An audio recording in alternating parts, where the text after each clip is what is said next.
The Black Student Union and the Multicultural Alliance compiled the Hip Hop Discussion Panel Night. Among the panel were UVA students who have knowledge about the issues that were discussed. We have our reporter, Christy, at the scene.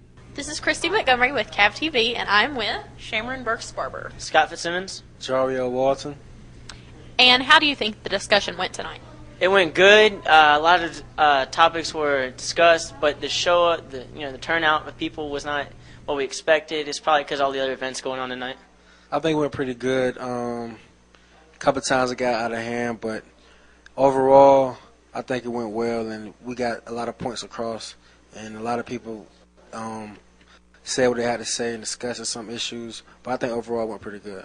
I think there were a lot of questions at the end left unanswered. I think a few people had a little more to say, and I think there was some confusion about some of the comments. But, I mean, overall, I think it did do its intent.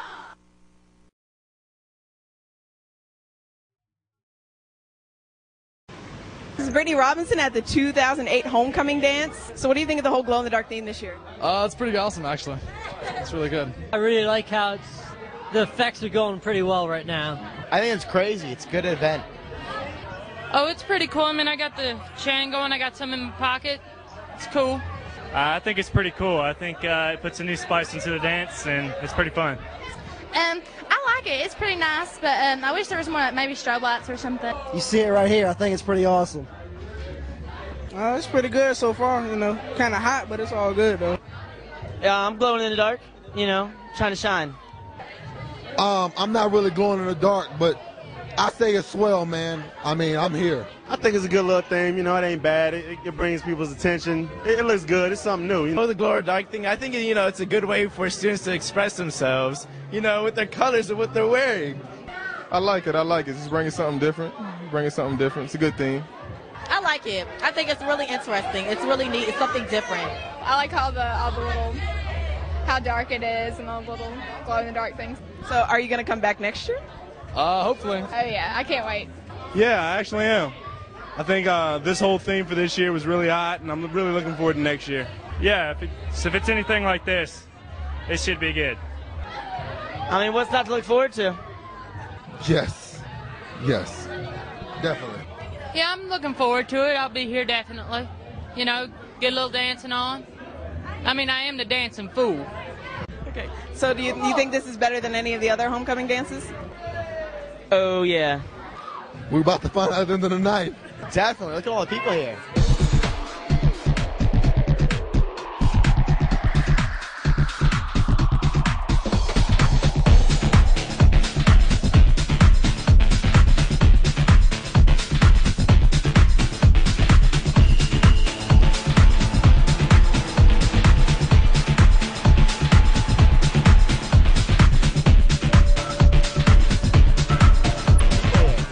Rachel Ty, Department Chair of Communication Studies. How do you feel like your lecture went tonight? I feel like it went well partly because it's over. And that's an important thing. I hope it went well. People seem to be enjoying it. Very few people fell asleep, even though it was late. But it's hard talking about things that are important and relevant to you personally, and so I hope it worked for everybody else. So were you nervous when you went up there tonight? Oh my God. I did not come to hear Brian Will speak for a reason. It was not, yes, I couldn't schedule it. It was because I didn't want to have to live up to what I saw. Yes, I was very nervous. And like I said when I got up, I don't know if it was because it was supposed to be your last lecture or if it was because it was so personal that it was so hard to write. But yeah, it was hard to write, and I am soaked with sweat. Absolutely. I lived in Bowers-Sturgill Hall in the early 90s. When I was a student here, and it was formerly called Martha Randolph Hall at that time. The history of Bowers-Sturgill is that after 1941, the Southwestern Baptist Association, or Conference, became concerned about the number of wayward women that were living in Wise County, and I think the definition of wayward was women who had conceived out of wedlock, prostitutes, women like that. So they decided there needed to be a building to house them all. And that was the building. And the rumor was, at the time that I lived there, that one of the women had hung herself from the pipes, exposed pipes on the second floor. Now, I didn't think much of that at the time. I didn't think it was true, so it just sort of went in one ear and out the other. But there was a night when I spent the night alone in that building because I was living there. I was there during the holidays, and everyone else had gone home already, and I had to stay a little longer because I had a job in town. So I was upstairs, which is where the kitchen area was, and I remember I was making hot cocoa. And at the time, if you think about Bowers Sturgill now, everything is enclosed, but on the second floor, which is facing the baseball field, there used to be an exposed porch where people could go out and sit and talk, and that was just off the kitchen area. When I was making the cocoa, I remember the temperature dropped suddenly, several degrees, and I couldn't figure out why that had happened. And my assumption was that someone had opened the door, someone had come in the building, opened the door to the porch and gone outside and left it open.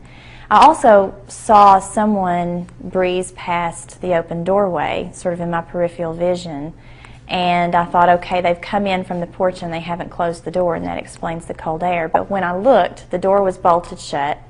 There was no one down the hallway. There was no one in the building. And so, needless to say, I was a little bit freaked out for the rest of the night because I couldn't explain that. Hi, I'm Marcelle Bradley with CAV-TV, and I'm standing in front of the breast cancer awareness table with Kathy Elkin. So what is the purpose of this table? The purpose of the table is to educate our campus community.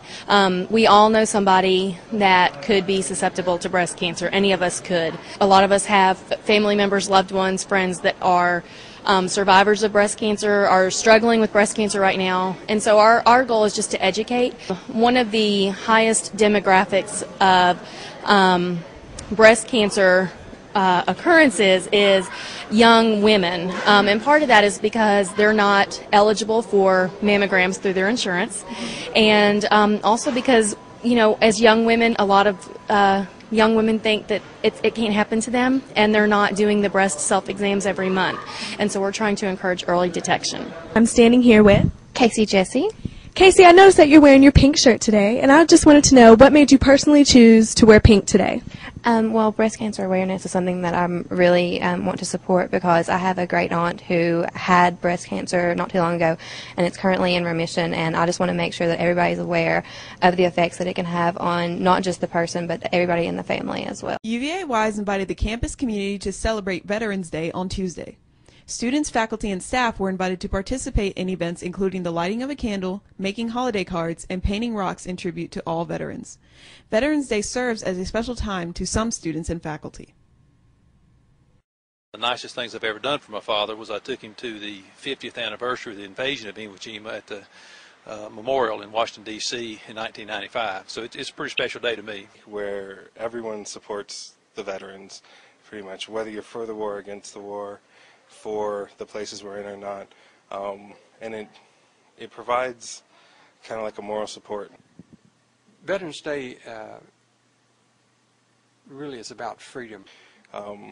It gives you a sense of pride. Veterans tend to hide their status in a lot of places. When I think of how people go out and lay down their lives so we can be free, it's a real significant day. I've been to Europe, I've been to other countries, and we have a great deal of freedom here. The campus had a great turnout of students and faculty participating in the events. Yes, today I went over and lit a candle in my father's honor. He died November 3rd last year, and so with that being the anniversary of his death and then Veterans Day following shortly thereafter, I wanted to do that. We set up the table to make up cards so people can make the cards and we can send them to Iraq. On that side, RHA is making rocks, by the way.